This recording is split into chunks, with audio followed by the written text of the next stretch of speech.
In the vast, cold expanse of space, the Galactic Hegemony's massive communication vessel approached Earth. Its sleek metallic hull gleamed with centuries of technological superiority, a symbol of unquestioned power that had subjugated thousands of civilizations across the galaxy. Captain J. Park sat in the command center of Earth's primary defense station, watching the incoming transmission. His fingers tapped nervously on the control panel, but his eyes remained steady. Around him, the room hummed with nervous energy. Young officers exchanged worried glances, their hands hovering over weapon controls. The alien transmission crackled to life. A voice, neither male nor female, neither soft nor harsh, spoke with mechanical precision. Inhabitants of Earth, your civilization has been selected for integration into the Galactic Hegemony. Prepare for complete cultural assimilation and technological transfer. Most species would have trembled. Most would have immediately begun negotiations for the least painful surrender. Humans, however, were different. J. Park leaned forward. "Repeat your request," he said calmly. The alien transmission repeated its standard protocol of submission. Each word was a calculated attempt to demonstrate the futility of resistance. Centuries of galactic conquest had proven their method infallible. No civilization had ever successfully challenged their supremacy. In the communication center, Yuna Kim, the lead strategic analyst, was already working. Her fingers danced across holographic displays, analyzing the transmission's frequency, decoding its underlying communication patterns. While others saw a threat, she saw a puzzle waiting to be solved. "They're using a standard compression protocol," she muttered to herself. "Predictable. Very predictable." Outside the station, Earth looked peaceful. Cities continued their daily rhythms.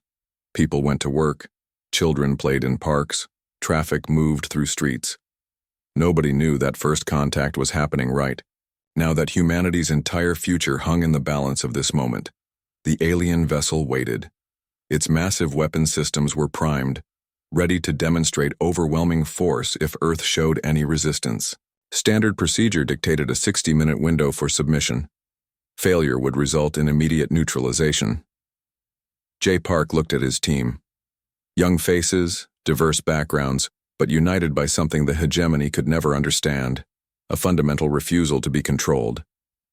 "Send our response," he said quietly. Yuna input a series of complex mathematical sequences, a message that was both a communication and a challenge. It wasn't a direct declaration of war. It was something more sophisticated, a demonstration that humans were not going to play by expected rules. The alien vessel systems began processing the unexpected response. Their computational models started encountering anomalies. The human communication didn't follow any known diplomatic or surrender protocol. In that moment, something extraordinary happened. The first crack appeared in the hegemony's seemingly invincible facade. Sung Ho, the chief communications engineer, allowed himself a small smile. Humans had just introduced an element of absolute unpredictability into a system that had existed for millennia. Predictability was the hegemony's greatest weapon. Unpredictability would be humanity's. The transmission ended. The alien vessel remained, processing, calculating, trying to understand this strange new species that didn't conform to any known galactic behavioral model.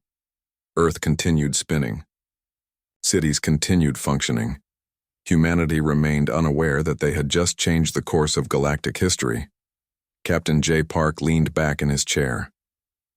"Well," he said to no one in particular, "that should get their attention."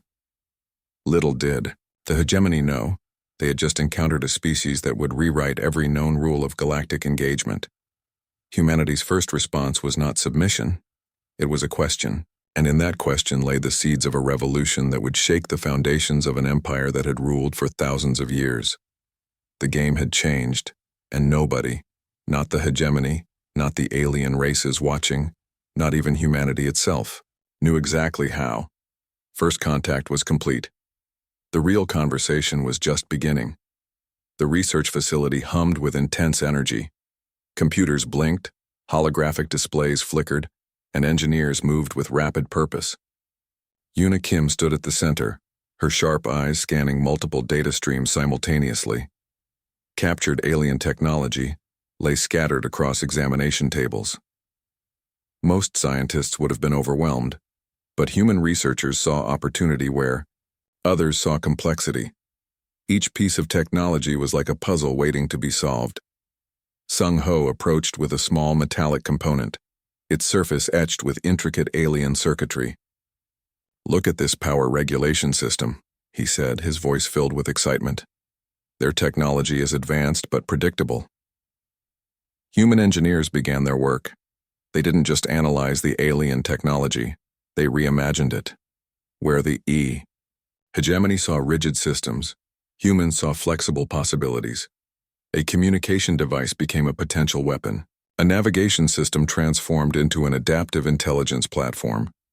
In a hidden laboratory deep beneath the Earth's surface, teams worked around the clock. Young scientists who had grown up hearing stories of human potential now had their chance to prove those stories true. They weren't just defending Earth, they were rewriting the rules of technological engagement. Yuna developed a breakthrough neural interface that could translate alien technological languages in real time. It wasn't just about understanding, it was about rapid adaptation. Each alien system they captured became a learning opportunity, a chance to develop something entirely new. The military watched with growing interest.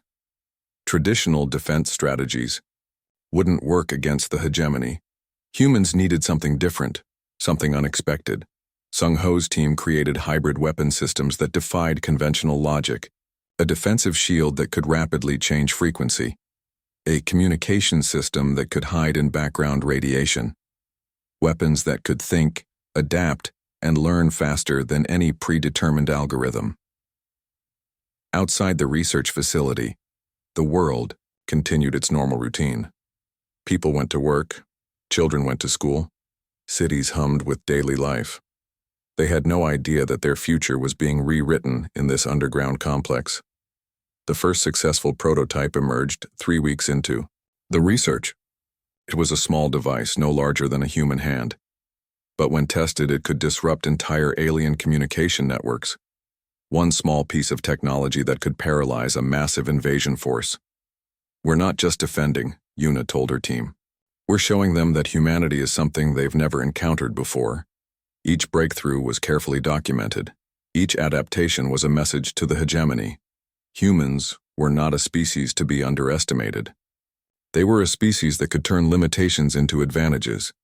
Sung Ho's latest creation could transform captured alien energy weapons into something completely new. What was meant to destroy could now protect. What was designed for war could be repurposed for defense. The research team worked with a combination of scientific precision and creative imagination.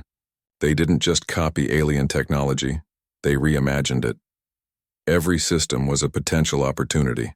Every captured device was a chance to prove human ingenuity. Military strategists began to understand. This wasn't just about creating better weapons. This was about creating a completely new approach to technological warfare. Humans weren't trying to match the hegemony's technology. They were creating something entirely different. Weeks turned into months. Each day brought new discoveries. Each experiment revealed another layer of human potential. The underground facility became a beacon of hope, a place where scientific imagination knew no boundaries. Yuna looked at the latest prototype, a communication device that could transmit messages through quantum entanglement. The hegemony's communication systems would be useless against this. They were building weapons that didn't just fight, they fundamentally changed the rules of engagement. "We're ready," Sung Ho said quietly, looking at the collection of modified technologies. Yuna nodded. The hegemony thought they knew humanity. They were about to learn how wrong they were. The technological adaptation was complete, and humanity was ready to show the galaxy exactly what they were capable of. The stars around Centauri. Nexus looked peaceful, but tension crackled like electricity. Captain J. Park stood on the bridge of the ISS Thunderbolt, his hands steady on the navigation controls. Around him, a crew of carefully selected humans waited. their training evident in their calm, focused expressions.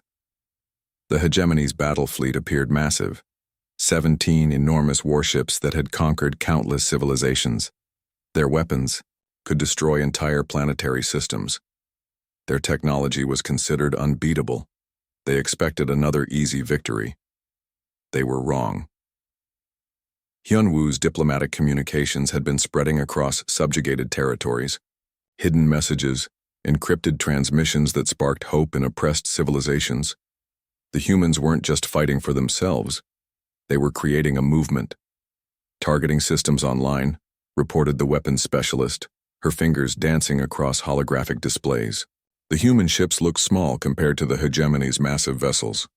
But size wasn't everything. Captain Park's strategy was unlike anything the hegemony had ever encountered. Instead of direct confrontation, they would use speed, intelligence, and unexpected tactics. Each movement was calculated, each decision designed to create maximum confusion. The first wave of hegemony attacks came quickly. Massive energy weapons that could vaporize entire spacecraft. But the human ships moved differently. They didn't just dodge, they anticipated. Advanced AI systems predicted attack patterns before the hegemony could even complete their targeting sequences. One by one, hegemony ships began to fall. Not through overwhelming firepower, but through intelligent adaptation. A weapon designed to destroy would suddenly find its targeting systems completely scrambled. A defensive shield would unexpectedly become a weapon. Sung Ho's technological adaptations were working perfectly. What the hegemony saw as impossible, humans saw as an interesting challenge. The battle wasn't just a military engagement. It was a message to the galaxy. Humans were saying, "We will not be controlled. We will not be conquered." Communications across subjugated territories began picking up the battle's transmissions. Other species watched in disbelief. The hegemony, the supposedly unbeatable force, and was losing. Multiple enemy ships neutralized, the tactical officer reported. Her voice was calm, almost casual. As if destroying seemingly invincible warships was just another day at the office. Captain Park allowed himself a small smile. This wasn't just about winning a battle. This was about changing the entire galactic understanding of resistance. The hegemony's commanding officers couldn't understand what was happening. Their computational models failed. Their centuries of military superiority meant nothing against an enemy that refused to play by established rules. 3 hours into the battle, 12 hegemony warships had been destroyed. The remaining 5 were in complete disarray. Their communication systems were compromised. Their weapon platforms were failing. Their strategic algorithms were useless. Hyunwoo's communication network was spreading the battle's details across multiple star systems. Every transmission was a beacon of hope. Every destroyed hegemony ship was a message. Resistance is possible. Final attack sequence, Captain Park commanded. The remaining hegemony ships tried to retreat. But human technology was faster, more adaptive, more intelligent. When the battle ended, nothing remained of the hegemony's battle group except scattered debris and silent communication systems. The Battle of Centauri Nexus would be remembered not just as a military victory, but as the moment everything changed, the moment when humanity showed the galaxy that they were different. Mission accomplished, Captain Park said quietly. Back on Earth, celebrations began. But the leadership understood this was just the beginning. The real war was just starting. The uprising had begun, and the galaxy would never be the same again. Yoon-ji stood on the observation deck watching the stars. Her reputation had grown beyond mere military leadership. She was now a symbol of resistance, a beacon of hope for dozens of enslaved civilizations. The communication networks hummed with activity. What started as a human rebellion was transforming into a galactic movement. Oppressed species began to see possibility where they once saw only submission. The Zorn, a silicon-based species from the Andromeda cluster, were the first to openly join the human resistance. For centuries, they had been reduced to mining labor for the hegemony. Now they shared their intricate technological knowledge with human strategists. "We will help you break their system," their lead representative transmitted. The message was simple but powerful. Hyun-woo's diplomatic network worked tirelessly. Each transmission was carefully crafted, each communication designed to inspire hope. They weren't just sharing military strategies. They were sharing a philosophy of freedom. Rebel cells formed across multiple star systems. The Krell, who had been agricultural slaves, began sabotaging hegemony supply lines. The Silicon Collective started disrupting communication networks. Each species contributed its unique abilities. Yoon-ji understood this was more than a military campaign. This was a cultural revolution. Human ships moved between star systems not as conquerors but as liberators. They brought technology, shared knowledge, and most importantly, they brought hope. Where the hegemony saw conquered territories, humans saw potential partners. The hegemony's response was predictable: increased military pressure. But their centuries of control had made them inflexible. They couldn't understand an enemy that didn't follow traditional warfare rules. Sung-ho's technological teams worked around the clock. They developed communication systems that could penetrate hegemony blockades. They created adaptive defense mechanisms that could protect entire planetary systems. One by one, subjugated civilizations began to rise. A mining colony here, an agricultural world there. Small rebellions that gradually became a massive, coordinated movement. The galactic map was changing. Territories that had been stable for thousands of years suddenly became zones of active resistance. The hegemony's computational models failed repeatedly. Yoona Kim's strategic analysis became legendary. She could predict hegemony movements with uncanny accuracy. Her reports were shared across rebel networks, becoming essential survival guides for resistance movements. Captain J. Park led military operations, but he understood this was more than a military campaign. Each battle was a message. Each victory was about proving that freedom was possible. The hegemony's communication networks began to collapse. Their once rigid control structures were crumbling. Centuries of oppression were being dismantled not through massive military confrontations, but through intelligent, coordinated resistance. Rebel ships used technologies that defied traditional understanding. They could hide in radiation clouds, communicate through quantum entanglement, and adapt faster than any computational system could predict. Yoon-ji's leadership was key. She wasn't just a military commander. She was a strategist, a diplomat, a symbol of resistance. Her speeches were transmitted across star systems, inspiring hope in civilizations that had forgotten what hope felt like. The hegemony's leadership began to panic. Their systems of control were failing. Their military superiority meant nothing against an enemy that could think, adapt, and inspire. Weeks turned into months. The Galactic Revolution spread. What had started as a human rebellion was now a multi-species movement of liberation. "We are changing everything," Yoon-ji would say in her transmissions. And she was right. The galaxy watched. The old systems were dying. Something new was being born. A future where no single entity could control entire civilizations. A future of cooperation, of shared potential. The revolution had begun, and humanity was leading the way, not through conquest, not through destruction, but through the most powerful weapon in the universe, the belief that freedom is possible. The conference chamber was unlike anything the galaxy had seen before. Representatives from hundreds of species sat together, not as conquered territories, but as equal partners. At the center stood Yoon-ji, no longer just a resistance leader, but a key architect of a new galactic framework. The hegemony's central leadership had been dismantled, not through violent revolution, but through strategic deconstruction. Their power structures collapsed under the weight of coordinated resistance and technological innovation. Hyun-woo managed the diplomatic negotiations. Each species brought its unique strengths. The Zorn shared their advanced mining technologies. The Silicon Collective contributed communication networks. Humans provided the strategic framework that made cooperation possible. "We are not creating an empire," Yoon-ji explained to the assembled representatives. "We are creating a partnership." The new galactic framework was radical. No single species could dominate. Every civilization would have representation. Resources would be shared, technologies exchanged, cultural differences respected. Kim's computational models showed something unprecedented.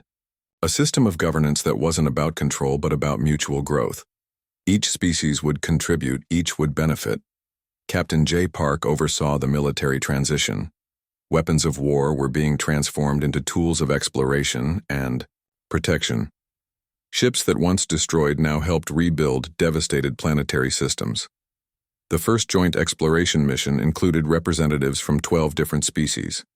Their ship, a marvel of collaborative technology, represented everything the New Order stood for: speed, intelligence, mutual respect. Sung Ho's technological teams continued their work.